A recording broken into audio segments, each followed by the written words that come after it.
I learned many things from my fellow students while watching their videos.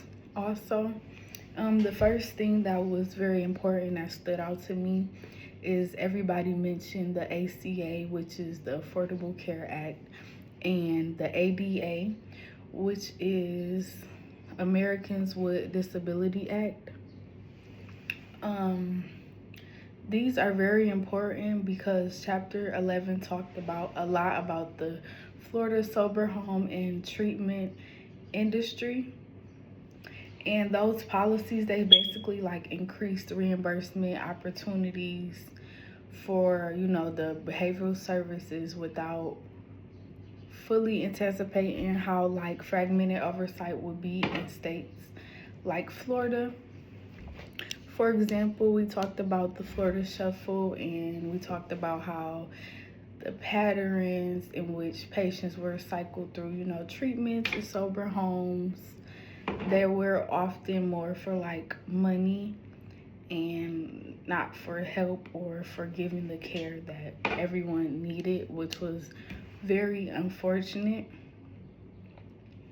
And something else that was mentioned a lot that was talked about in Chapter 11 is the 80/20 rules, which require insurers to spend like 80% of dollars on medical care and quality improvement, and then the other 20% was for administrative costs and profits.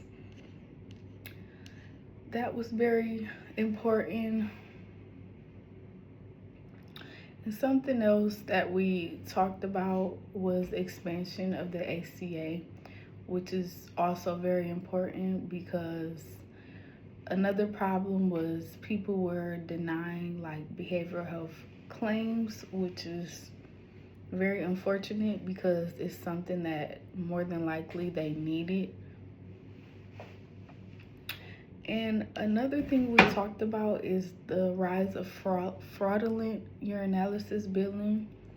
And we talked about, well, something that was mentioned by a lot of people is the fact that it shifts towards like expensive allergy testing panels and genetic testing schemes, which shows like how adaptive healthcare fraud can be, meaning like if one thing happens when it comes to fraud, it could lead to another. So it's very important. Well, we all understand that it's very important that we try to close loopholes that allow like these things to happen. And once we do that, the insurers and regulators, they'll be able to like play catch up in the system and fix things when it comes to fraud. Thank you for watching.